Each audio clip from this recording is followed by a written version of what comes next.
안녕하세요. 김태범 이연습의 하키 시그널, 저는 김태범입니다. 오늘도 이연습 기자와 함께합니다. 안녕하세요. 안녕하세요. 네. 지난 한 주 동안에 뉴욕 레인저스와 토론토 메이플 리프스, 피츠버그 펭귄스, 템파베이 라이트닝이 추가로 올 시즌 플레이오프 진출 확정지었습니다. 그리고 지난해 드래프트 전체 1순위였던 버펄로 세이버스의 오원 파워, 2순위였던 시애틀 크라켄의 매슈 버니어스, 또 5순위 콜럼버스 블루 재킷의 켄트 존슨 선수가 NHL 데뷔전을 치르기도 했었는데요.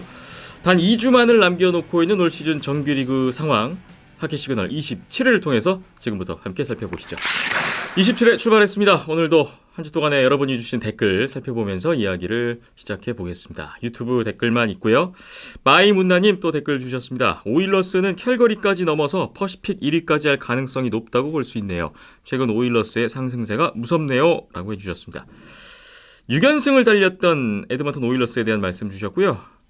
이후에 콜로라도, 미네소타 이런 팀들 만나면서 좀 연승을 꺾였죠. 캘거리가 좀 져야 퍼시픽 1위 가능성도 열릴 텐데 캘거리도 계속 연승을 하는 바람에 글쎄요, 1위는 조금 더 어려워 보이기도 하는데 끝까지 한번 결과를 봐야 될 것 같습니다. 파이널캠님 오셨습니다. 우려했던 일이 벌어졌네요. 킹스의 중요했던 2연전이 모두 패로 끝나서 이제 베이거스한테 추격을 허용하네요.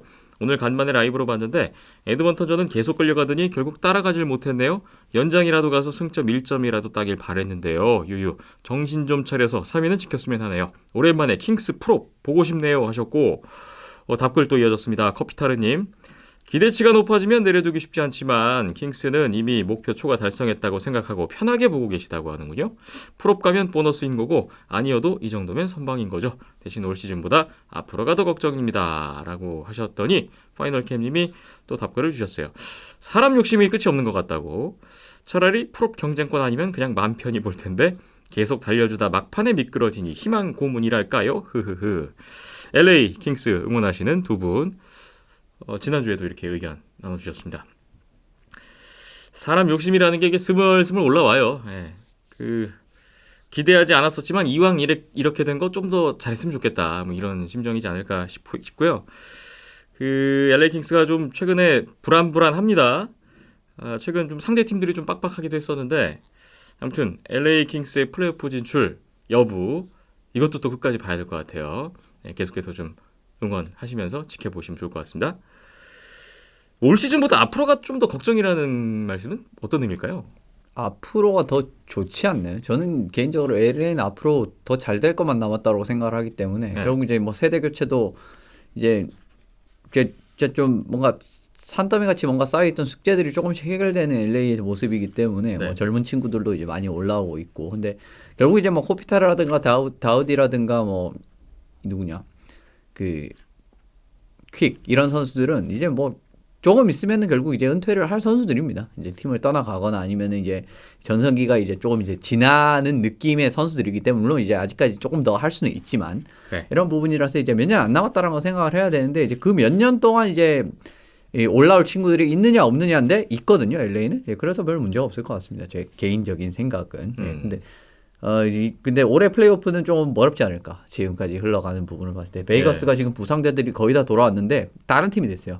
오늘 캘거리전을 봤을 때 경기력이 완전 다른 팀이 돼서 결국 이제 3번 시드에서 미끄러지게 되면은 내슈빌이나 댈러스를 상대로 우위에 서기엔 좀 어렵다라고 생각을 하거든요. 사실 베이거스도 만약에 3번 경쟁에서 밀리게 되면은 이제 좀 어려울 가능성이 높다라는 생각이 들긴 드는데 지금 물론 이제 앞으로 일정이 LA가 지금 이번 원정 3연전 끝났습니다.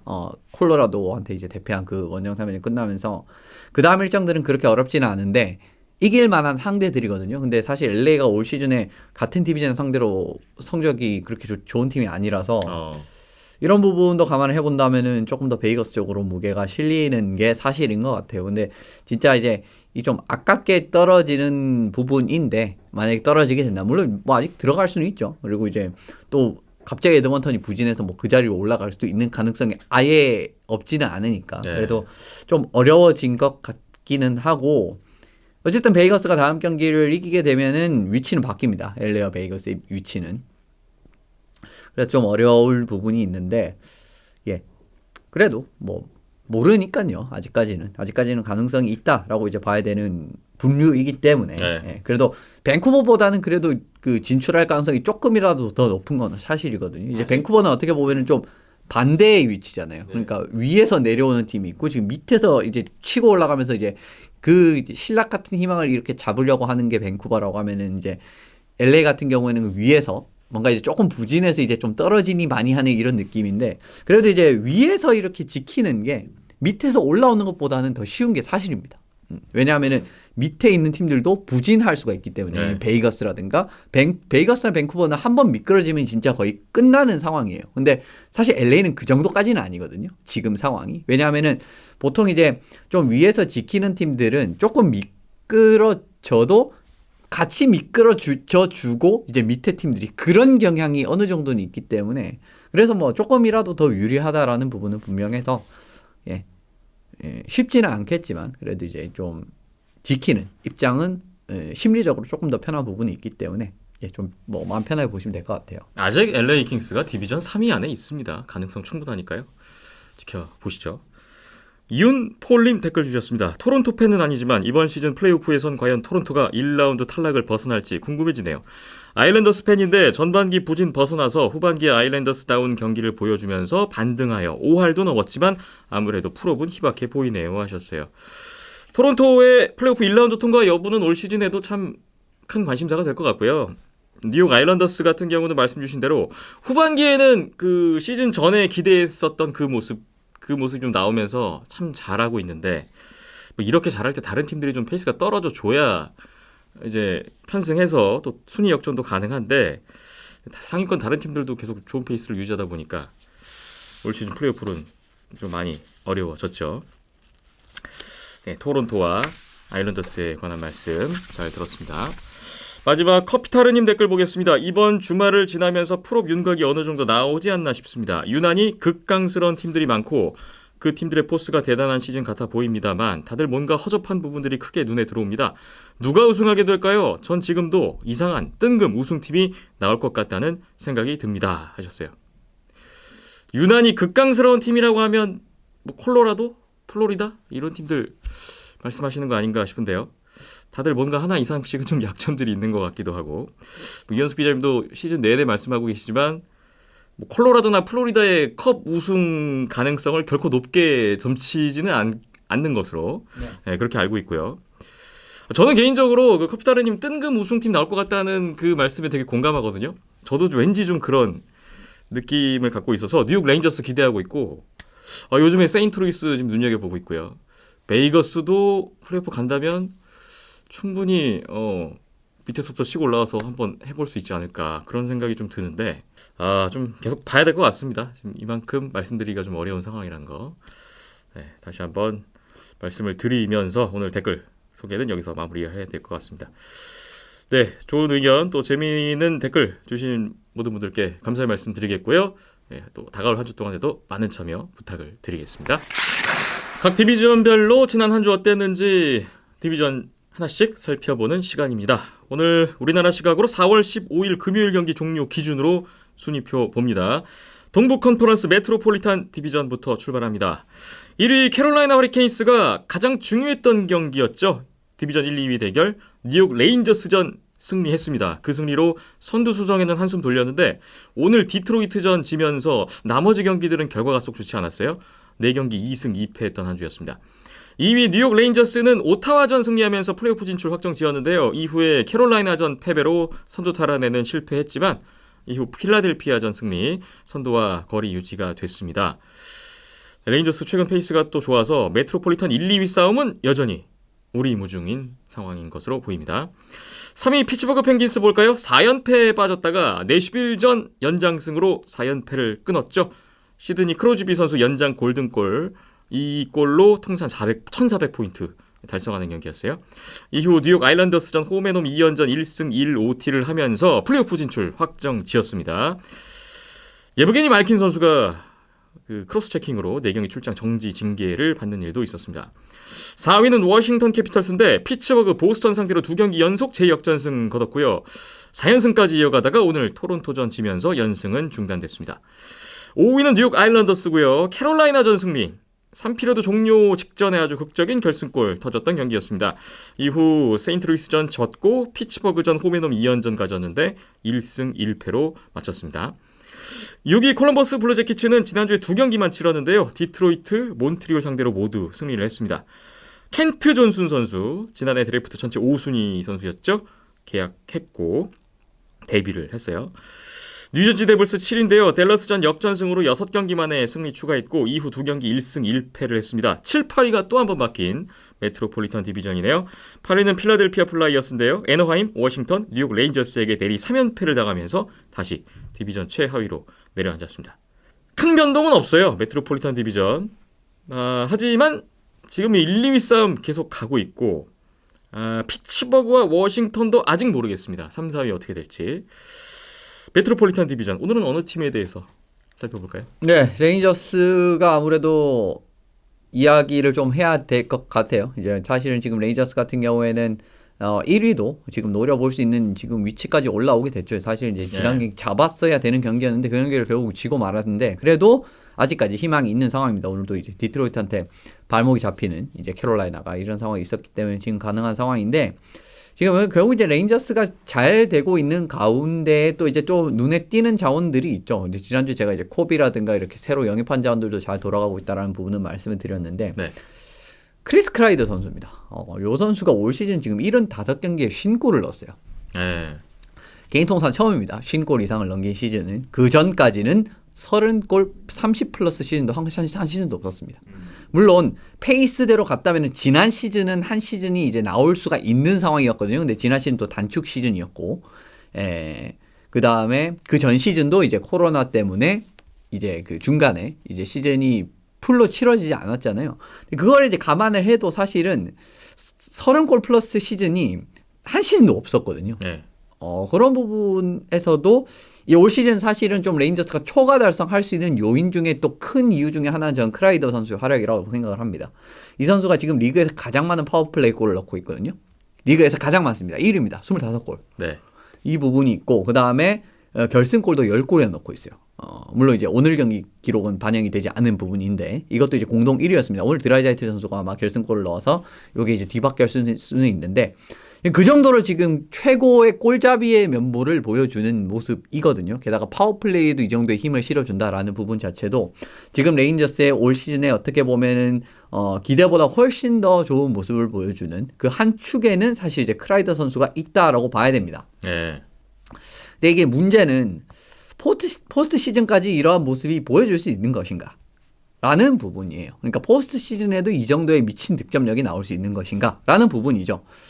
근데 사실은 크라이더 선수가 포스트 시즌에 이제 2016-17 시즌 같은 거 12경기에 3골에 그치는 이런 상황도 있었고 네. 이제 지난 시즌이야 이제 그 19-20 16-17 시즌입니다. 말씀 잘못 드린 16-17 시즌에 12경기에 3골 그치는 시즌이 있었고 19-20 시즌에는 이제 플레이인 라운드에 들어갔었잖아요. 근데 거기서 이제 패배를 했었는데 3경기에 1골 요 부분이 있었기 때문에 3경기니까 이거는 이제 샘플 사이즈가 좀 적다라고 해도 전체적으로 이제 조금은 그 12경기 3골 뭐 이런 느낌에서는 물론 이전에는 이제 또 괜찮았던 시즌이 있긴 있었는데 이제 뭐 결승을 간 시즌이라든가 그런 시즌 괜찮은 시즌이 있긴 했었는데 이 전체적으로 사실은 이 75경기 50골은 상당히 초과한 달성이다라고 보셔야 되는 게 맞다라고 생각이 들거든요. 그래서 네.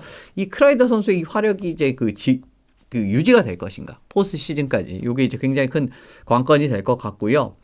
셰스트로킨 선수도 이제 94%대 방어율을 보이고 있다가 최근에는 확실히 페이스가 많이 떨어지긴 했습니다. 그렇죠. 뭐 그래도 이제 지금 93.4% 2.09이기 때문에 이제 하트 트로피를 논해 볼 만한 거의 마지노선급으로까지 내려왔어요, 지금은. 네. 그런 부분이 있는데 그러니까 이것도 이제 마찬가지죠. 셰스트로킨 선수도 이제 크라이더와 마찬가지로 포스트 시즌에서 이 정규 시즌의 이 활약 이어질 것인가?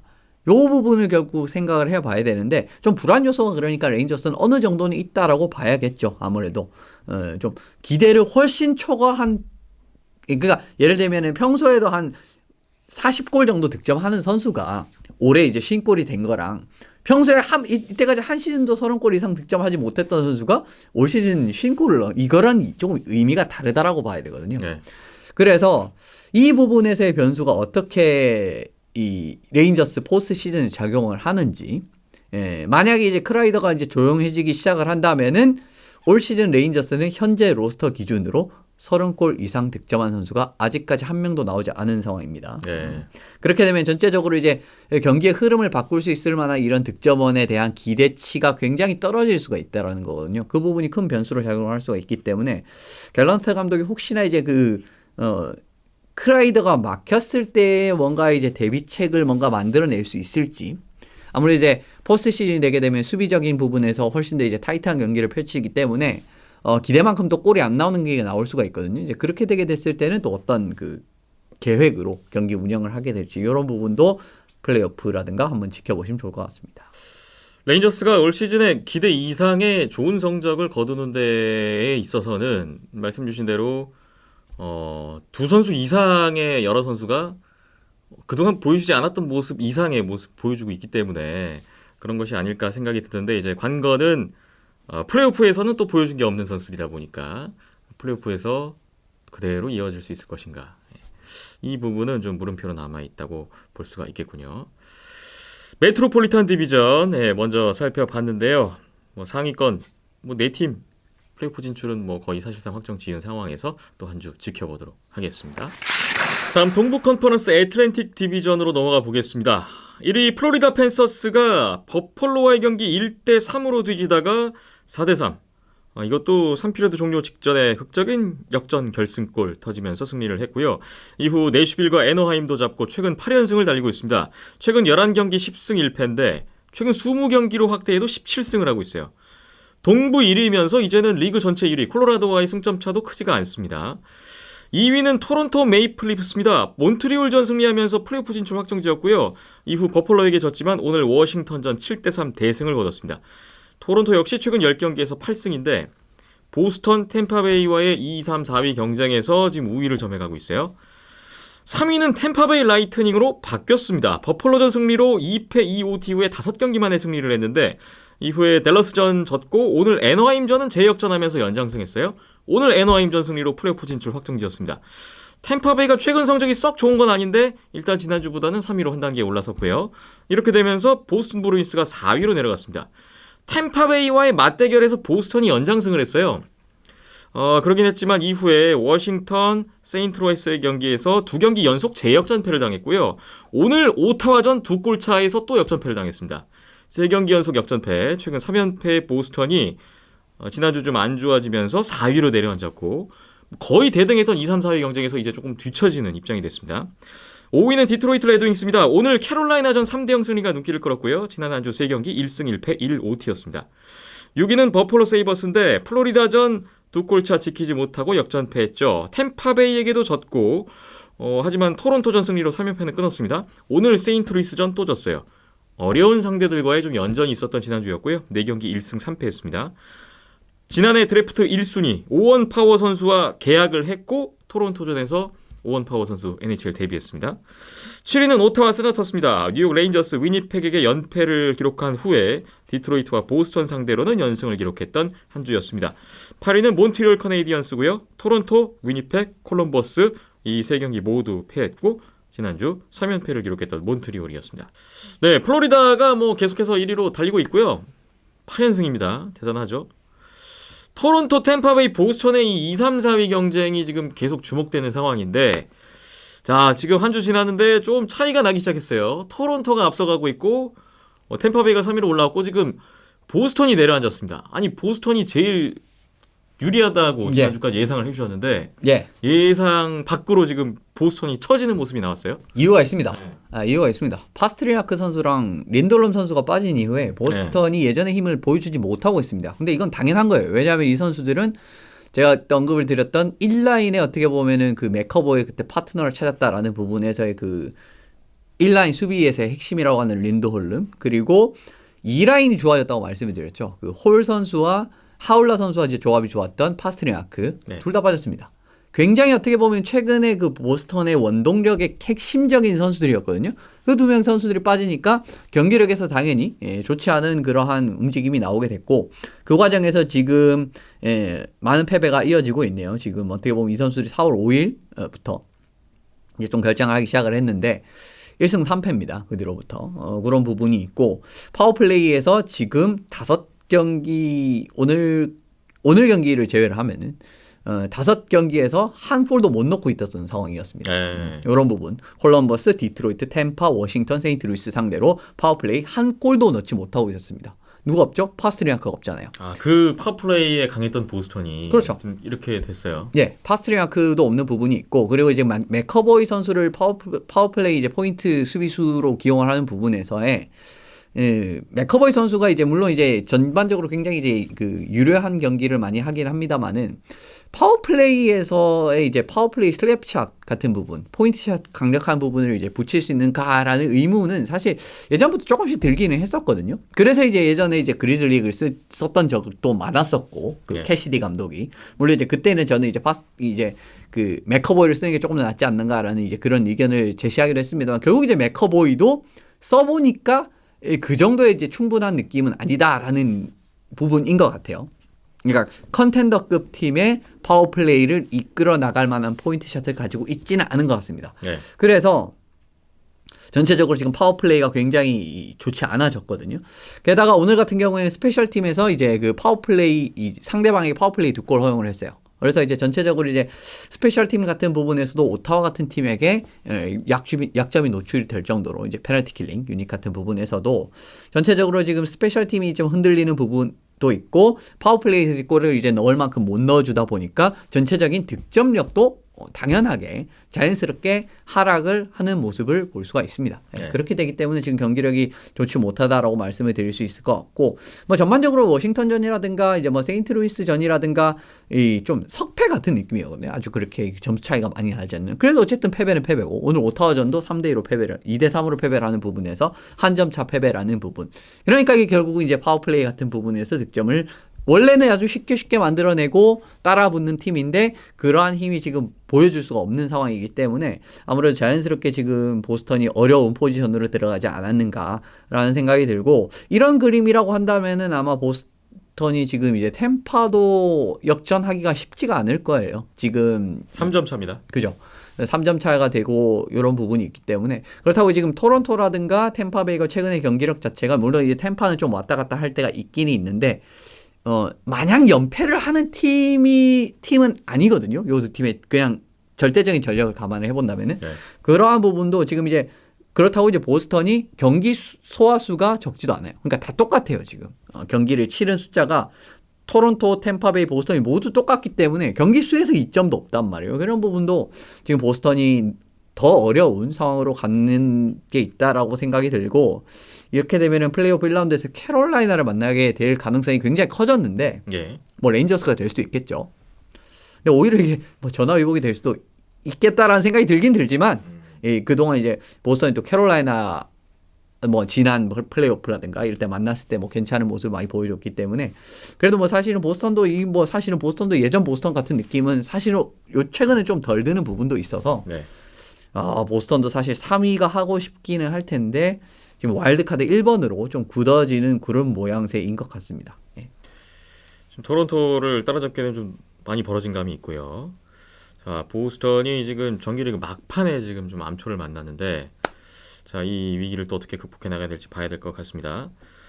버플로 세이버스의 오원 파워 선수 NHL 데뷔를 했는데 아무래도 좀 전체 1순위다 보니까 좀 주목을 받는 것 같아요. 뭐 물론 올림픽에서도 뭐 많이 봤지만 그 NHL 리거로서의 오원 파워 선수는 몇 경기 어떻게 보셨어요? 아직은 멀었습니다. 아직은 당연히 먼 거고요. 지금 이제 물론 이제 대학 무대에서 굉장히 이제 이름을 날린 자원이긴 합니다만은 이 결론적으로 NHL과 대학 무대는 어마무시한 레벨의 차이가 있습니다. 네. 그 부분에서 물론 첫 경기 토론토전은 괜찮았는데 오늘 경기 세인트루이스전에서 타라센코한테 1대1 무브 딱 당하면서 그대로 제게임 당하면서 실점을 하는 장면도 있었거든요. 이런 부분이 결국은 아직까지는 경험이 더 필요하다. 원래 수비라는 포지션이 골텐딩이나 수비는 무조건 이제 경험치가 많이 필요한 포지션입니다.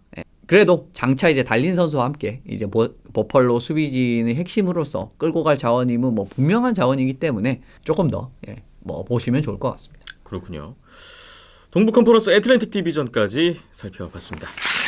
서부 컨퍼런스 보겠습니다. 센트럴 디비전이고요. 1위 콜로라도 애벌랜치죠. 6연승을 달리던 에드먼턴과의 경기 슈트아웃 승리도 있었고 LA 상대로 9대3 대승도 있었고 지난주 4경기 다 이겼습니다. 최근 8연승이고요. 최근 10경기 9승 1OT, 최근 15경기 13승의 페이스, 승점 114점, 전체 1위 콜로라도 애벌랜치입니다. 2위 미네소타 와일드는 세인트루이스와의 경기 3대1로 앞서다가 3대4로 연장패. 아쉽지만 그래도 그 다음 경기 LA와의 경기에서 0대3으로 뒤지다가 6대3 역전승을 했습니다. 이후 에드먼턴, 댈러스에게 모두 승리했고 지난주 4경기 3승 1OT로 좋은 결과를 남겼습니다. 3위는 세인트루이스 블루스인데요. 승점이 98점으로 갔습니다. 미네소타와의 맞대결 2골차 뒤지다가 연장승, 2, 3위 맞대결 역전승 있었고요. 이후에 뉴욕 아일랜더스, 보스턴, 버펄로도 차례로 잡고 최근 7연승을 질주하고 있습니다. 세인트루이스도 최근 10경기 9승 1OT에 또 상승세를 보여주고 있습니다. 2, 3위 아주 치열한 경쟁 중인 미네소타와 세인트루이스인데 두 팀 모두 최고의 한 주를 보내면서 여전히 지금 승점이 동점인 상황, 접전 상황 계속됩니다. 4위는 내셔빌 프레데터스입니다. 세너제이에게 연장승을 거뒀을 뿐이었고요. 나머지 플로리다, 피츠버그, 에드먼턴 이런 상위권 팀들에게는 모두 졌습니다. 지난주 4경기 1승 2패 1OT에 그쳤던 내셔빌이었고요. 5위 댈러스 스타스가 같은 74경기 89점 5위에 있습니다. 댈러스가 뉴저지전 역전패에는 좀 아쉬웠는데 이후에 시카고, 템파베이를 연달아 잡았고요. 미네소타전에서도 연장패 승점 1점 추가했습니다. 내슈빌에 좀 부진을 틈타서 와일드카드 1위 내슈빌과의 그 경기수 승점 모두 같아져 있는 상황이에요. 6위 위니펙 제츠인데요. 오타와전 승리로 5경기 만에 승리했고요. 지난주 3경기에 2승 1OT로 좋았지만 이제는 사실상 플레이오프와는 좀 멀어져 있는 위니펙의 모습이라고 할 수 있겠습니다. 7위는 시카고 블랙호크스입니다. 6패 2OT 8경기 동안 승리가 없다가 오늘 동병상련중이었던 세너제이와의 경기 슈다우승 했습니다. 8위 애리조나 카이오츠인데 베이거스, 뉴저지, 밴쿠버에게 모두 졌고요. 최근 5연패가 계속되고 있습니다. 자, 콜로라도는 간다고 치고 지금 미네소타, 세인트루이스 2, 3위 승점 같고요. 내시빌과 댈러스 4, 5위 승점 같습니다. 지금 내시빌과 댈러스는 어쨌거나 지금 와일드카드 레이스를 해야 되는 두 팀이고요. 자, 이 팀들의 이 경쟁도 지금 어떻게 끝날까? 예상이 잘 안 되는데요. 네, 콜로라도는 지금 구단 최다승 기록도 세우고 올 시즌 최고의 시즌임을 증명을 하고 있는 시즌이죠. 근데 사실은 콜로라도도 플로리다랑 그렇게 차이가 많이 안 납니다. 그렇습니다. 플로리다가 이제 한 경기를 덜한 상황이기 때문에 만약에 플로리다가 다음 경기 이기면 114점, 112점이기 때문에 두 팀 별 차이가 안 나거든요. 네. 그래서 프레지던트 트로피를 수성하기 위해서는 여전히 좀 방심할 수 없는 상황이다라고 말씀을 드리면 될 것 같고, 세인트루이스 미네소타는 종국에는 결국은 이제 경기 수가 같아질 거잖아요. 82경기로 시즌은 결국 82경기이기 때문에 그러면 지금 정규승이 세인트루이스가 7개나 더 많아요. 네. 그래서 미네소타보다는 아무래도 조금 더 앞선 상황이다라고 보시면 될 것 같습니다. 물론 미네소타가 아직 한 경기는 더 남았지만 그렇습니다. 예. 이제 종국에는 결국 이제 경기수 같아지고 지금 페이스라면은 별 차이가 안 날 가능성이 클 것 같거든요. 그러니까 만약에 승점이 둘 같아진다라고 하면은 결국은 이제 경기수에서 2점이 사라지는 거기 때문에 그 뒤는 이제 정규승을 보면은 세인트루이스가 많거든요. 그래서 세인트루이스가 결국은 2위를 할 가능성이 조금 더 높다라고 생각이 들어요. 그래서 요 중심에는 타라센코 선수 그리고 부치네비치, 그 다음에 토머스 이렇게 이제 굉장히 또 이제 좋은 라인이 형성이 됐기 때문에 오늘 좀 타라센코 선수가 해트트릭 하는 활약도 있었고, 일단 타라센코 선수가 이제 예전에 전성기 때 기량을 거의 회복을 한 모습을 올 시즌 보여줬기 때문에 이런 부분도 세인트루이스에게 굉장히 큰 도움이 될 겁니다. 그 부분도 지금 올해 세인트루이스가 근데 결국에 세인트루이스는 지금 후소에 결국 좀 많이 기대해야 된다라는 점이 좀 단점이 될 수는 있어요. 그 부분을 말씀을 드리면 될 것 같고, 내슈빌 댈러스가 사실 조금 더 치고 나갈 수 있을 줄 알았거든요. 최근 기간 동안. 근데 생각보다 많이 치고 나가지 못했어요. 어느덧 베이거스랑 경기수가 한 경기밖에 차이가 안 나버렸습니다. 네. 근데 승점은 2점밖에 못 앞서고 있어요. 근데 원래는 사실은 예전에는 한 3경기 정도 차이가 났는데 승점도 3점 차이 이렇게 난 적이 있었단 말이에요. 이 두 팀이. 베이거스와의 승점 차이가. 그렇기 때문에 그래도 내슈빌 댈러스는 확실히 좀 유리하긴 하겠구나. 지금 2, 3위랑은 좀 이제 차이가 있기는 해도 와일드카드 1, 2번 아마 이 두 팀이 갈 수도 있겠구나라는 생각이 들었는데 최근에 사실 분위기가 두 팀 다 그렇게 썩 좋지 못하면서 확 치고 나가는 느낌을 못 줬거든요. 그러니까 결론적으로 지금 이제 베이거스 한 경기를 더 하긴 했습니다만은 승점 차이가 2점밖에 안 나요. 네. 그러니까 한 번 더 지금 내슈빌이 한 일주일 더 내슈빌이나 댈러스가 일주일 더 지금과 같은 일주간이 이어지게 된다라면은 이거는 많이 이게 어떻게 되면은 이 퍼시픽한테 한 자리를 또 이제 플레이오프를 내주는 이런 상황이 나올 수도 있어요. 그렇죠. 지금 와일드카드 레이스에 베이거스만 있는 게 아니고 좀 LA도 같이 있다고 봐야 될 것 같아요. 그렇죠. 예. 그리고 또 이게 여차하면 진짜 밴쿠버까지 또 위협을 받을 상황이 나올 수도 있습니다. 물론 아직까지 밴쿠버는 사실 좀 이제 거리가 있기 때문에 아직까지 좀 어려운 단계이긴 한데 그렇기 때문에 지금 댈러스나 내슈빌도 더 이상 물러설 데가 없거든요. 두 팀이. 특히 내슈빌은 너무 최근에 경기를 또 왔다 갔다 하는 모습을 보여주게 되는 부분이 있기 때문에 예 끝까지 지금 뭐 결국 이제 내슈빌이랑 댈러스는 3위에 들어오기는 이제 거의 어려워졌어요. 네. 그래서 이제 와일드카드 1, 2번으로 나가야 되는 상황을 만들어야 되는데 베이거스, 밴쿠버, LA까지 이런 팀들의 그 기세를 뒤처지지 않는 활약을 남은 경기에서 보여줄 수 있을지. 근데 내슈빌이 남은 경기 일정이 상당히 까다롭거든요. 댈러스의 이제 남은 경기 일정에서 홈 경기 또 이제 댈러스가 홈에서 상당히 강한 팀이기 때문에 조금 어렵다라고 할지라도 그래도 좀 기댈 때가 있는데 내슈빌 같은 경우에는 남은 경기 일정이 결코 쉽지가 않습니다. 그렇기 때문에 지금 요시가 사실은 올해 진짜 하트 트로피까지 제가 이제 뭐 받을 수 있을 만한 시즌이라고 말씀을 드렸는데, 근데 기본적으로 이런 수상자를 이제 뭔가 이제 수상을 할 때는 팀 성적. 그렇죠. 네. 팀 성적이 어느 정도는 고려가 되거든요. 네. 왜 이제 최소한 플레이오프는 진출을 시켜야 된다라는 그런 기준이 있기 때문에 그 표를 던지는 분들이 만약에 내슈빌이 진짜 행여 플레이오프를 못 나가게 된다라는 이런 상황이 나오게 된다라면은 개인 수상이라든가 뭐 여러모로 상당히 꼬이는 이런 이제 시즌이 될 수 있다라는 부분에서 네. 조금 더 뒷심 분발할 필요가 있을 것 같습니다. 네. 자, 순위 치열하죠? 센트럴 디비전. 또 한 주 어떻게 바뀔지 기대가 됩니다. 마지막으로 서부 컨퍼런스 퍼시픽 디비전 차례입니다. 1위 캘거리 플레임스인데요. 시애틀과의 원정 경기 승리를 했고 퍼시픽 디비전 팀들과 상대한 원정 4연전에서 모두 승리했어요. 그리고 다음 경기가 시애틀과의 홈 경기였는데 두 골차 뒤지다가 3피리어드 이후에 역전승했고요. 오늘 베이거스에게는 졌습니다. 6연승은 끝났군요. 2위는 에드먼턴 오일러스입니다. 콜로라도전 슈다웃 패하면서 6연승은 또 끝났고요. 이후 미네소타 내슈빌 상대에서 1승 1패 이었습니다. 최근 9경기 7승 1패 1OT 에드먼턴이고요. 3위는 LA 킹스가 3위 자리 일단 지키고 있습니다. 미네소타전 3대0으로 앞서던 경기 지키질 못하면서 3대6 역전패했고요.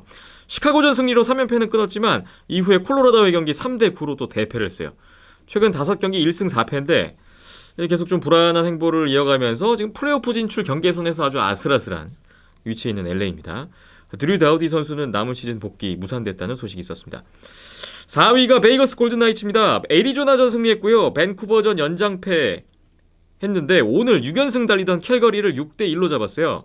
최근 9경기 7승 1패 1OT. 지난주에 말씀드렸던 그 하위권 팀들과의 7경기 뭐 결과적으로는 원하는 또 좋은 성적을 거뒀다고 볼 수가 있겠고요. 이제는 와일드카드 경쟁팀들하고 승점 2점 차입니다. 자력으로 퍼시픽도 3위도 가능한 위치까지 와 있는 베이거스 골든나이츠입니다. 5위는 밴쿠버 캐낙스인데 지금 밴쿠버까지는 플레이오프 희망이 있어요. 밴쿠버가 세너제이, 베이거스, 애리조나를 모두 잡아낸 지난 한 주였고 5연승을 달렸습니다. 최근 6경기 5승 1OT인데 지금 막판 또 힘을 내고 있어요. 플레이오프 진출 희망 이어가고 있고 밴쿠버도 지금 뭐 거리로 봤을 때는 뭐 퍼시픽 3위까지도 뭐 가능할 수 있는 그런 지금 순위예요. 6위는 애너임 덕스입니다. 필라델피아전 승리했고 이후에 캐롤라이나, 플로리다, 템파베이 만나서 3경기 1패 2OT를 했습니다. 7위 세너제이 샤크스는 밴쿠버전 정규패, 내슈빌전 연장패. 오늘 시카고와의 경기가 승리 기회였는데 결국 슈다웃패로 끝났습니다. 최근 8경기 5패 3OT, 8연패에 빠져있는 세너제이고요. 8위는 시애틀 크라켄입니다. 지난주에 캘거리와 홈앤홈 2연전만 치렀는데 2경기 모두 정규패 끝났습니다. 네, 지난해 드래프트 전체 2순위 매슈 버니어스 선수 캘거리전에서 NHL 데뷔했고 도움 한 개 올렸네요. 네, 과연 퍼시픽 디비전에서 누가 어느 팀까지 플레이오프에 갈 것인가? 지금 밴쿠버까지는 가능성이 남아있다 말씀을 드렸는데 글쎄요, LA도 상태도 좀 불안하고 베이거스는 또 요즘에 또 기세를 타고 있고 어떻게 보세요? 지금 밴쿠버가 좀 가능성이 있을까요? 갑자기 또 6경기 좋은데 어렵죠. 사실은 어려워요. 왜 어렵냐는 말씀을 드리냐면은 이게 우리는 지금처럼 계속 잘해야 되고 그러니까 우리랑 기준은 밴쿠버로 놓고 봤을 때 우리는 지금처럼 계속 잘해야 되는데 상대방이 미끄러져 줘야 됩니다. 한 일주일 정도 미끄러져 줘야 돼요. 그러니까 한 뭐 3연패 한다든가 그런 느낌으로 이제 좀 미끄러져 줘야 되는데 지금 베이거스는 주요 부상자들이 다 돌아왔습니다. 주요 부상자라고 하면은 결국 이제 팀의 주축 자원이라고 할 수 있는 선수 중에는 스미스 선수를 제외하면 실제적으로 지금 다 돌아온 상황이에요. 네. 그래서 오늘 경기 이제 이제 캘거리전을 이제 보신 분들은 아시겠지만 물론 밴쿠버전은 졌죠. 이제 그 경기 이제 스톤 선수가 복귀한 경기였고 아무래도 이제 오랜 기간 부상에서 이제 복귀를 하면 이제 그 복귀전은 이제 좀 경기 감각이 100%가 아닐 수가 있거든요. 사실 이제 지금 경기도 마찬가지지만 완전히 다른 팀이 됐습니다. 네. 오늘 경기에서의 경기로 보면 완전히 그냥 캘거리를 그냥 완파해 버렸거든요. 이런 느낌에서 지금 베이거스는 사실 지금 최근에 이제 들어오는 부분이라든가 보면은 기세가 유지가 될 것 같아요. 지금 수비진은 진짜 다 돌아왔고. 그런데 LA 같은 경우에는 저는 드루 다우디의 결국은 이제 이탈이 너무 클 거라고 생각을 하거든요. 그렇다고 이제 다우디만 이탈을 한 게 아니라 다른 이제 주축 수비수 자원들도 지금 부상자로 이제 빠진 선수들이 굉장히 많습니다. 그런 부분에서 아무래도 LA는 좀 이제 손해를 많이 보는 그런 상황이 나올 수가 있을 거고. 그래도 이제 좀 다행스러운 부분은 LA는 아직 남은 스케줄이 꽤 할만한 스케줄이 남았다는 거예요. 다른 팀들에 비해서. 그 부분은 그런데 밴쿠버는 사실은 결론적으로 이제 두 팀이 무너져 줄 거를 기대를 해야 되는데 베이거스는 지금 결국 이제 부상자가 다 들어오면서 분위기가 좋고 LA는 남은 일정이 수월하기 때문에 그런 그림이 잘 안 나올 가능성이 있다라는 겁니다. 그래서 좀 희망을 좀 가지긴 좀 어려운 상황이다라는 부분이 어쨌든 한 경기 최선을 다해야 되는 부분이 있고요. 네. 결국 이제 엘리아스 페테르손 선수 이야기를 좀 하고 싶은데 오늘은 엘리아스 페테르손 선수가 올 시즌 그렇게 썩 좋지는 않습니다. 예, 초반에 굉장히 많이 부진한 거 기억을 하고 계실 겁니다. 72경기에서 오늘 경기 제외하고 72경기에서 26골 33어시스트 기록을 하면서 59포인트예요. 이제 사실은 이제 페테르손 선수의 정도의 명성치라면은 경기당 1포인트 정도는 찍어줘야 되거든요. 근데 올 시즌 그런 모습은 보여주지 못하고 있습니다. 그런데 페테르손 선수가 일단 잘하면은 경기가 굉장히 수월하게 풀린다는 거는 여러모로 이제 증명이 되는 부분이 있거든요. 네. 페테르손 선수가 2포인트 이상을 기록한 경기가 지금까지 15경기가 있는데 13승을 했습니다. 그 경기에서. 근데 올해 한 경기도 포인트를 올리지 못한 경기가 35경기나 되거든요. 페테르손 선수가. 그런데 9승밖에 못했어요. 35경기에서 포인트 못하면 9승. 예. 이런 부분에서 얼마나 페테르손이 중요한 자원이다라는 부분. 이 페테르손 선수가 멀티포인트라도 한다고 이렇게 하면은 게임이 그냥 너무 수월하게 풀리거든요. 근데 그 부분에서 사실은 그렇다고 해서 사실 멀티포인트가 쉬운 게 아니죠. 근데 멀티포인트를 올릴 수 있을 만한 기반이 잘 마련된 팀이 밴쿠버인 이유가 뭐냐면은 밴쿠버는 기본적으로 파워플레이 같은 부분에서는 경쟁력이 있는 팀이죠. 밀러, 네. 페테르손, 그 다음에 휴즈, 뭐 베서 이런 선수들이 있으니까 파워플레이 하나는 진짜 기가 막히게 할 수 있는 팀이거든요. 일단 공격적인 부분에서는 힘을 가져갈 수가 있는 부분에서 이제 페테르손이 있다라는 측면은 멀티포인트를 생각보다 올리기는 다른 팀들에 비해서는 좀 수월하다라고 생각을 해요. 그리고 이제 이 스타 선수들에게 좀 이제 이 스타 선수들의 득점에 꽤 많이 의존하는 경향이 있고요. 밴쿠버라는 팀이. 물론 이제 갤런드라든가 이런 이제 보조 자원들도 있긴 합니다만은 기본적으로는 이런 메인 자원들에게 좀 의존하는 경향이 큰 팀이다라는 걸 감안을 해도 페테르손이 사실 이거보다는 훨씬 더 좋은 시즌을 보여줘야 되고 멀티포인트도 조금 더 많이 할 수 있는 기반 자체는 있었습니다만 그걸 못 해줬다라는 게 결국 이제 밴쿠버가 올 시즌 이제 좀 결국 희망 고문을 하는 포지션으로 들어가게 됐죠. 네. 예, 그 부분으로 된 좀 이유이지 않나라는 생각이 전 개인적으로 좀 듭니다. 예.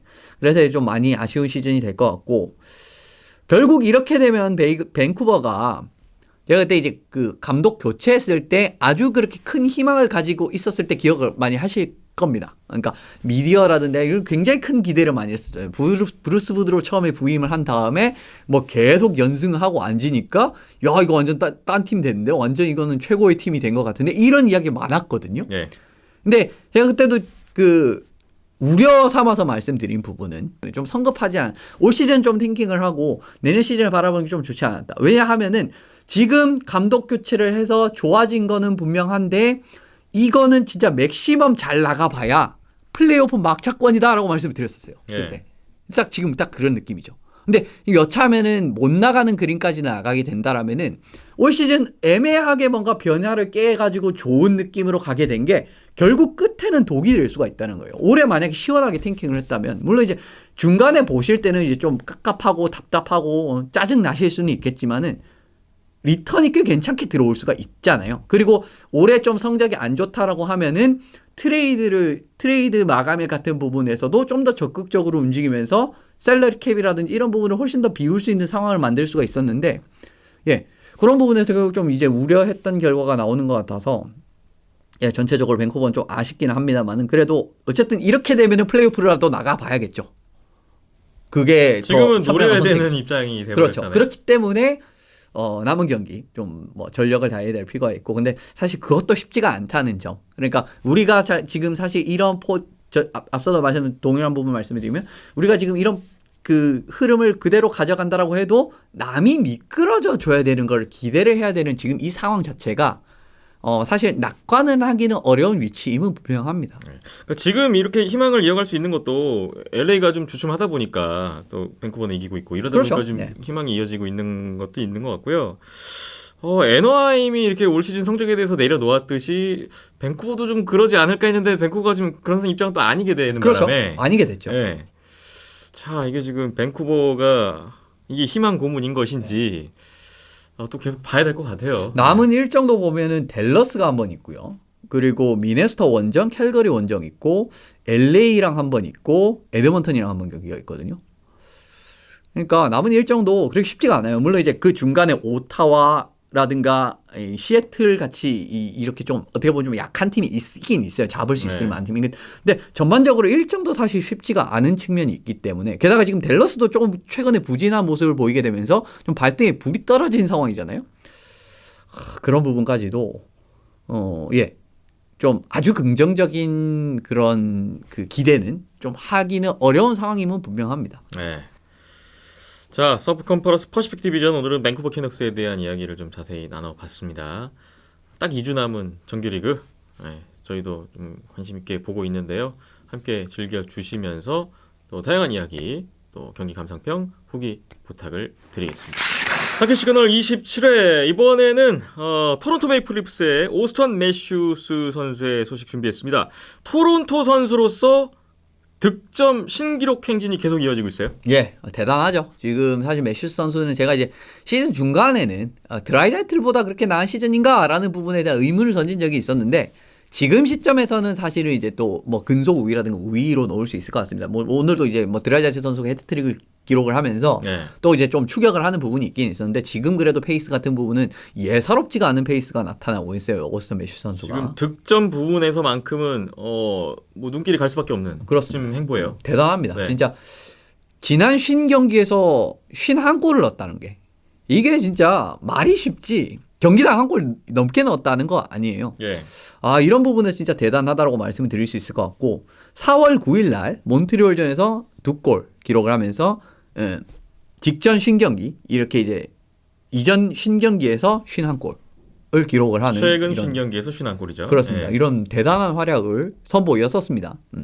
그런 부분이 있고, 그 동안에 이제 또 기록 같은 부분도 좀 이제 깬 부분이 있어요. 예. 이제 종전 이제 토론토 구단 기록이었던 릭 바이브시의 단일 시즌 최다골 기록이 54골이었거든요. 54골이었는데 그걸 깼습니다. 예. 댈러스전에서 2골 넣으면서 66경기에 56골이 된 거였죠? 그렇습니다. 네. 예, 그러면서 이제 그 기록까지도 깨버렸고 8일 시즌에 이 기록이 달성이 된 부분이었거든요.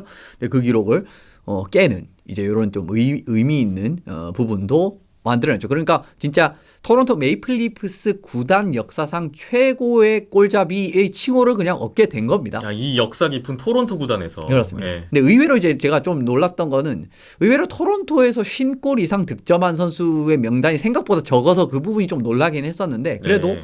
예, 지금 최다골 기록은 지금 계속 바꾸어지고 있고요. 예. 지금 현재에도 이런 부분이 있고, 또 기록 같은 부분은 이제 매슈스 이전에 최근 신경기에서 50골을 넣었던 선수는 95-96 시즌에 이제 마리오 르미에 선수가 있습니다. 예. 근데 어떤 기록이든 르뮤랑 그레츠키의 비교가 된다는 거는 이거는 그 어나더 레벨이라는 겁니다. 네. 진짜 대단한 수준이다라는 부분을 말씀을 드릴 수가 있는 거고. 정말 그 거의 30년 만에 마리오 르미에레스 선수까지 지금 소환이 되는. 그렇죠. 네. 예, 그만큼의 메시 대단한 선수의 활약이에요. 예, 그 이제 이번 이제 신 경기 기간 동안에 이렇게 이제 의미 있는 기록들을 많이 이제 뭐 달성을 했다라는 부분을 말씀을 드리고 싶네요. 네. 자, 지금 뭐 50경기에서 51골. 이 지금 사실 시즌 초반 중반보다 더 달리고 있는 거예요. 예. 예. 진짜 뭐 미친 듯이 달리고 있죠. 정말. 예. 이게 지금 언제부터 이게 좀 발동이 걸렸나 해보니까 뭐 지난해 한 연말 정도라고 봐야 될 것 같은데요. 예, 11월 24일 LA 네. 킹스전부터 이제 요 시작이 됐습니다. 이 기록이. 그러니까 신경기. 그러니까 이제 그때부터 카운트가 되기 시작을 했었는데 네. 그다음에 이제 4월 9일까지 해서 이제 딱 신경기에서 50일 딱 이게 딱 카운트가 됐거든요. 정말 독보적인 페이스입니다. 이 기간 동안. 요 기간 동안 이제 골을 넣었던 선수들을 다 이제 봤는데 공동 2위가 해당 기간 동안 11월 24일부터 4월 9일까지 예. 요 기간을 이제 딱 종합을 해봤을 때 공동 2위가 크리스 크라이더, 앞서 이제 레인저스 때 말씀드렸던 크라이더 선수랑 카프리조프 선수인데 36골을 했어요. 차이가 많이 나는군요. 예, 15골 차이가 나죠. 이 정도 말이 15골이지 사실 이거 신경기 그러니까 이 기간 동안 36골 이 사실 이제 크라이더 선수랑 카프리조프 선수는 뭐 54경기 뭐 52경기 뭐 그런 느낌으로 조금 더 경기를 치르긴 했었는데 이것도 사실 대단한 거거든요. 그런데 정말 이 골 수치보다 15골이 더 많습니다. 예, 그 정도 수준은 진짜 대단한 부분이고 네. 전체적으로 이제 골만 많이 넣은 게 아니라 포인트도 86포인트를 했어요. 아. 예. 근데 이제 84포인트를 올렸어요. 84포인트. 정확하게 84포인트를 올렸는데 네. 위베르도 선수가 1위인데 86포인트 올렸거든요. 아, 위베로드가 86포인트, 메슈스가 84포인트. 예. 근데 올 시즌 위베르도 선수의 그 포인트 페이스 같은 부분을 생각을 해보신다면 지금 레프트윙 역사상 최다 어시스트 올 시즌 NHL 역사상 레프트윙의 최다 어시스트 네. 위베르도 선수가 올리고 있고 게다가 플로리다 팬서스 구단 역사상 첫 100포인트 이상 달성자가 위베르도 선수입니다. 예. 이 선수랑 비교해도 그렇게 손색이 없었어요. 최근 신경기는. 이 정도로 진짜 대단한 모습을 그 경기의 기간 동안 보여줬다라는 겁니다.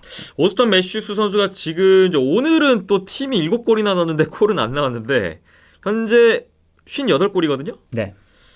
올 시즌 13경기 남았으니까 지금 뭐 올 시즌 60골 넘는 거는 뭐 거의 유력한 거 아니겠습니까? 거의 기정사실화라고 보시면 네. 됩니다. 물론 이제 골이라는 게 넣기가 쉬운 게 아니기 때문에 남은 경기에서 진짜 한 골도 못 넣을 가능성이 없지는 않아요. 왜냐면 정말 이제 골이라는 건 정말 넣기가 어려운 부분이 있어서 그래도 근데 사실은 60골 정도는 충분히 가능하고 60골까지는 충분히 가능하다. 근데 한 시즌 60골이라는 것도 이게 자주 나오는 기록이 아니잖아요. 대단하죠. 네. 네, 그것도 대단한 부분이 있는데 그 셀러리 캡이 도입된 부분 이후에 이제 0506 시즌부터 보게 된다면 또 너무 옛날 기록을 가기로 오게 되면 옛날에는 이제 또 있었죠. 사실은 많았는데 또 최근에 어떻게 보면은 뭐 모던데이 NHL이라고 할 수 있는 그런 부분의 그 기준이 되는 셀러리 캡 도입 이후 같은 부분을 감안을 해본다면은 0506 시즌 이후부터는 0708 시즌 오베치킨 선수가 65골 넣었었고요.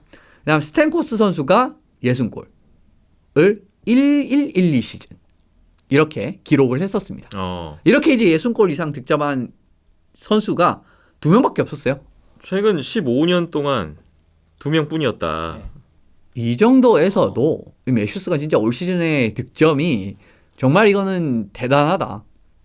역사에 남을 만한 그런 부분이 있다라는 부분이고 네. 내가 70골, 70골 이상 기록한 선수는 지금 2005년부터 0506 시즌부터는 없습니다. 네. 네, 그 정도로 만약에 지금 사실은 또 최근 2경기 동안 좀 침묵을 하면서 70골 좀 애매해지긴 했어요. 사실은 그때 페이스로만 이제 가등을 해도 한 67, 68, 66 한 그 정도였거든요. 네. 그러니까 그런데 최근 2경기에 또 침묵을 하게 되면서 결국 한 60, 맥시멈 한 65, 64 그 정도가 될 것 같은데 과연 진짜 오베치킨과 어깨를 나란히 할 수 있는 시즌을 만들 수가 있을지. 물론 이제 스탬커스는 이제 60골이니까 이제 오베치킨보다 이제 골수가 적잖아요. 이제 그 부분을 감안해 봤을 때 진짜 그 0506 시즌 최다골을 만들어낸 또 오베치킨과 어깨를 나란히 할 수 있을지 혹시 행여 그 이상을 만들어낼 수 있을지 진짜 뭐 많은 기록을 깰 수 있는 시즌이 될 수가 있기 때문에 매슈스 선수의 그 끝까지 또 지켜봐 주시면 좋을 것 같습니다. 셀러리 캡이 도입된 그 2005, 2006 시즌 이후로 봤을 때 오베치킨 선수의 65골이 한 시즌 최다골인데 과연 매슈스 선수가 올 시즌에 이걸 뭐 넘어설 수 있을 것인지 상당히 귀추가 주목되고요. 미국 선수로서 브레털 선수 이후에 또 최고의 페이스라고 하는데 지금 뭐 브레털까지 소환이 되고 있고. 그렇죠. 자, 남은 13경기에서 과연 몇 골을 더 추가할 것인가. 2경기 한 골 정도면은 65골 도달할 수 있거든요. 예. 지켜보시죠. 오늘 어스턴 매슈스 선수의 또 득점 행진 기록 한번 살펴봤습니다. 네, NHL 앞으로 한 주 동안에 어떤 경기들이 있을까요? 추천해드리는 매치업 프리뷰 시간입니다. 오늘 4월 17일 일요일 오전 10시 경기부터 보겠습니다. 캐롤라이나 허리케인스 대 콜로라도 애벌렌치입니다. 이미 플레이오프 진출 확정된 두 팀이죠. 디비전 1위 달리고 있고요. 자, 캐롤라이나가 콜로라도의 이 연승에 제동을 걸 수 있을 것인가 주목이 되는데 올 시즌 첫 번째 경기에서는 2대 0으로 캐롤라이나가 이겼어요. 근데 그 경기가 콜로라도 입장에서는 올 시즌 처음이자 유일한 무득점 패배 경기였습니다. 예. 이번 경기 주목이 돼요. 까다롭죠. 콜로라도 같은 팀 입장에서 캐롤라이나 같은 팀이 진짜 까다로운 팀이거든요. 전방위적인 체킹 게임 많이 펼치고 부지런하게 이제 활동량 같은 부분도 밀리지 않고 스피드 게임 같은 부분에서도 이제 캐롤라이나 선수들 수비진 같은 부분 스케이팅이 나쁘지 않기 때문에 대응이 어느 정도는 되는 부분이 있기 때문에 굉장히 까다로운 팀이에요. 그래서 이제 이번 경기도 어떻게 보면 좀 주목을 해보시면 좋을 것 같고 그리고 이 두 팀 같은 경우에는 각 디비전에 거의 뭐 올 시즌 처음부터 끝까지 거의 1위를 하고 있는 느낌입니다. 물론 이제 캐롤라이나 같은 경우 잠깐 중간 내려왔던 적도 잠깐 있었던 것 같은 느낌이 들긴 드는데 그래도 뭐 거의 1위였어요. 시작부터 끝까지 이 두 팀 같은 경우에는. 네. 그래서 그러한 부분 같은 부분도 뭐랄까요? 행여나 뭐 또 스탠리컵 결승이 될 수도 있지 않겠습니까? 이 두 팀이. 예, 그런 네. 부분까지 감안했을 때 진짜 올해 정말 리그의 굴지의 강호로 자리 잡은 이런 두 팀의 직접 대결 한번 지켜보시면 좋을 것 같습니다. 네. 두 번째 경기는 4월 19일 화요일 오전 11시 30분 경기인데 댈러스 스타스 대 밴쿠버 캐너스입니다. 서부 컨퍼런스 와일드카드 경쟁하고 있는 두 팀이죠. 밴쿠버로서는 와일드카드를 잡으려고 한다면 이 맞대결은 반드시 이겨야 하는 경기가 될 것 같고요. 뭐 퍼시픽 3위를 노리는 입장에서도 밴쿠버로서는 지금 승리가 필요합니다. 그런데 올 시즌 두 번의 맞대결 다 밴쿠버가 이겼어요. 예. 이 부분은 좀 밴쿠버로서는 또 기대를 할 만한 부분인데요. 기대를 할 수 있을 만한 부분은 있죠. 그래서 무조건 잡아야 되는 부분은 사실입니다. 근데 사실 댈러스도 지금 발등에 불이 떨어졌기 때문에 마냥 뭐 느슨하게 임하지는 않을 거거든요. 물론 이제 그동안 뭐 느슨하게 임해서 졌다라는 부분은 아니지만 이런 부분에서 좀 심리적인 부분에서는 두 팀이 모두 비슷한 위치라고 보시면 될 것 같고 예. 아무래도 좀 많은 것이 달려 있습니다. 특히 이제 밴쿠버 쪽에. 아무래도 이제 지금까지 뭔가 이제 달려왔던 이런 게 진짜 수포로 돌아갈 수도 있지 않습니까? 지금 사실 뭐 연패를 진짜 한 번이라도 하게 되면은 밴쿠버는 사실 이제 그 순간 거의 이제 끝이라고 봐도 무방한 시점에 와 있다라고 저는 생각이 들긴 드는데. 그래서 밴쿠버가 진짜 이 승리를 거두면서 진짜 희망을 조금 더 키울 수 있을지 아니면 댈러스 지금 뭐 밑에서 치고 오는 팀이 너무 여유가 없어요. 예, 여유가 아예 없습니다. 그리고 1위도 와일드카드 1위도 지금 노려볼 수가 있잖아요. 지금 네. 또 내슈빌이 또 부진하는 바람에 이 부분까지도 생각을 해도 두 팀이 모두 많은 것이 걸려 있는 싸움이기 때문에 또 치열한 경기가 펼쳐지지 않을까라는 생각이 듭니다. 기대를 해보겠습니다. 다음은 4월 20일 수요일 오전 9시고요. 보스턴 브루인스 대 세인트루이스 블루스입니다. 지난주에 시즌 첫 대결이 있었는데 4대 2로 세인트루이스가 재역전승을 했었고요. 일주일 만에 장소 옮겨서 재대결이에요. 자, 각 소속 디비전 상위권 순위 또 경쟁하고 있는 두 팀이기 때문에 두 팀 모두 뭐 결과가 중요할 것 같습니다. 예, 뭐 사실 이거는 또 이제 보스턴이 조금 더 중요하죠. 앞서 말씀드린 밴쿠버가 조금 더 중요했다면 이거는 이제 보스턴이 조금 더 중요한 상황이죠. 아무래도 네. 템파랑도 이제 또 연패를 하게 되면서 약간은 좀 거리가 생기려는 느낌이 들고 있고 토론토는 좀 많이 멀어져 버렸어요 이미. 그러한 상황에서 지금 보스턴이 무조건 지금 어려운 세인트루이스 원정이긴 합니다만은 잡아야 되는 경기다라는 부분 조금 더 정기적인 측면이 있고 세인트루이스는 사실은 이제 2위 아니면 3위는 거의 확정한 느낌이기 때문에 조금 마음의 여유는 있죠. 아무래도 플레이오프를 떨어질 가능성은 사실 지금 없는 상황이다라고 보시면 되거든요. 그래서 이런 부분을 지켜보시면 좋을 것 같고 보스턴 제발 비닝턴이 나와라라고 지금 기도를 하지 않을까라는 생각이 드는데 네. 또 마냥 또 그렇게 흘러가지는 않을 겁니다 아마. 그래서 일단은 보스턴은 무엇보다 좀 지금 부상 이탈을 한 중요 자원이라고 할 수 있는 1, 2라인 중요 자원이라고 할 수 있는 파스트리아크라든가 린드홀름 둘 다 이제 복귀를 하는 부분이 필요할 것 같고 지난 경기의 패배를 좀 서력을 할 필요가 있는 상황이 된 것 같습니다. 근데 세인트루이스도 지금 뭐 전체적인 공격진이라든가 수비진도 이제 지금 또 크루그 선수가 또 복귀를 하면서 대부분 전력이 완비가 된 상황이기 때문에 결코 쉽지 않은 경기가 될 겁니다. 네. 보스턴 대 세인트루이스 경기도 주목해 주시고요. 다음 4월 21일 목요일 오전 11시입니다. 워싱턴 캐피털스 대 베이거스 골든 나이츠입니다. 2017-18 시즌 스테이니컵 파이널 격돌했던 두 팀이고요. 당시에 워싱턴이 신생팀 베이거스 꺾고 첫 우승 기억이 납니다. 올 시즌 첫 대결 1대0 베이거스 승리였고요. 2차전이 되겠습니다. 예, 2차전 마지막 경기죠. 네. 근데 그렇습니다. 홈에서 결국은 이제 이 워싱턴을 맞이하게 되기 때문에 조금은 여유로운 측면이 있긴 있습니다만은 사실 이 워싱턴전을 잘 넘기게 되면은 꽤 괜찮은 상황이 나오는 이유는 지금 베이거스 골든 나이츠가 홈 3연 지금 이제 에드먼턴 원정까지 끝나게 되면 이번 주말에 에드먼턴 원정까지 딱 끝나게 되면은 다음 주 홈 3연전이 예정이 돼 있는데 홈 3연전 상대가 뉴저지, 워싱턴, 샌호제입니다. 네. 3연승 충분히 가능하거든요. 만약에 워싱턴만 잡게 된다면. 네. 이런 부분이 있기 때문에 굉장히 좀 워싱턴을 잡아야 될. 이렇게 되면은 진짜 3번 시드, 2번 시드까지도 꿈이 아니죠. 진짜 막 5연승 하게 되고 이런 느낌이 되게 된다면. 근데 이제 캡스도 지난 토론토전에서 너무 패배하는 그림 자체가 좋지 않았거든요. 전방위적으로 크게 무너지는 그림이 나왔기 때문에 네. 베이거스 같이 좀 강력한 팀을 잡고 또 분위기를 한번 잡고 싶은 이런 부분이 있을 거고 지금 사실 워싱턴 같은 경우에도 조금만 더 잘하면은 피츠버그를 끌어내릴 수가 있는 상황이거든요. 예, 그런 부분에서 두 팀이 어떻게 보면 좀 공통적인 지금 현재 상황에 놓여 있기 때문에 조금 더 이제 동기부여적인 측면은 이제 둘 다 충분하기 때문에 꽤 재밌는 경기가 나오지 않을까. 원래 근데 보통 이제 어떻게 보면은 뭐 스탠리컵 우승한지도 이제 워싱턴 우승한지도 이제 좀 이제 몇 년 지났잖아요. 그래서 네. 사실 두 팀이 뭔가 이제 뭐 라이벌리 같은 느낌은 조금 이제 시간이 좀 많이 지나긴 했어요. 그래도 많은 것이 걸려있는 이런 상황이기 때문에 뭔가 이제 그 예전에 이제 컵 파이널에 방불케 하는 정말 치열한 경기가 나올 가능성은 충분하다라고 생각이 들거든요. 근데 예, 그래서 이 경기도 한번 지켜보시면 좋을 것 같습니다. 네. 마지막 경기 보겠습니다. 4월 22일 금요일 오전 9시 토론토 메이플 리프스 대 템파베이 라이트닝의 대결입니다. 애틀랜틱 디비전에서 아주 중요한 대결이 되겠고요. 이 경기는 이제 보스턴에게도 아주 중요한 경기가 될 것 같아요.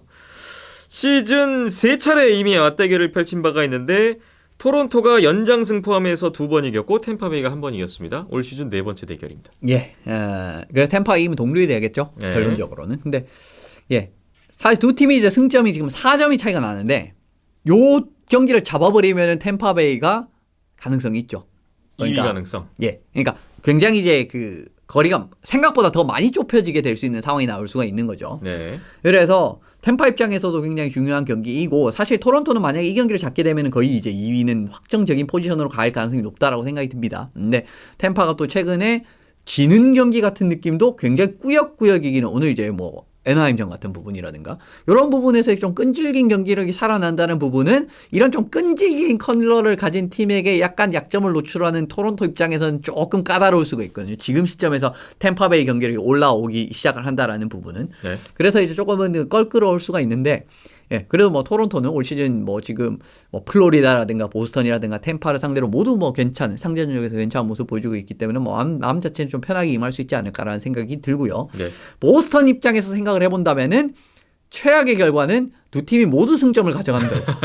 예, 연장 이후 승부가 네. 나오게 되면 정말 이제 보스턴 입장에서는 진짜 답이 없는 상황이 나올 수가 있는데 예, 그래서 제발 토론토가 뭐 이기는 대로 이겨라라고 아마 기도를 하고 있겠죠. 근데 이제 최악의 상황이 되게 된다면은 진짜 연장을 가서 토론토도 승점을 1점 가져가고 템파베이 승점 2점 가져가고 이렇게 되게 된다면은 또 이제 3위 진입이 굉장히 어려워지는 이런 상황도 동시에 나올 수가 있기 때문에 네. 보스턴 입장에서도 이 경기는 정말 지켜보지 않을까라는 생각이 드네요. 예. 앞으로 다가올 한 주에도 이렇게 정말 주목되는 매치업들이 많습니다. 2주 남아있는 정규리그. 이제 한 주 또 지나고 나서 어느 팀이 좀 유리하게 되어 있을지, 어느 팀이 또 불리하게 되어 있을지 궁금해지는데요. 예. 관심 계속해서 부탁을 드리고요. 저희 하키 시그널도 함께 또 재밌게 즐겨주시면 감사하겠습니다. 오늘 27회는 여기까지 하고 물러가겠습니다. 지금까지 이현석 기자였고요. 저는 김태범이었습니다. 함께해 주신 여러분 고맙습니다.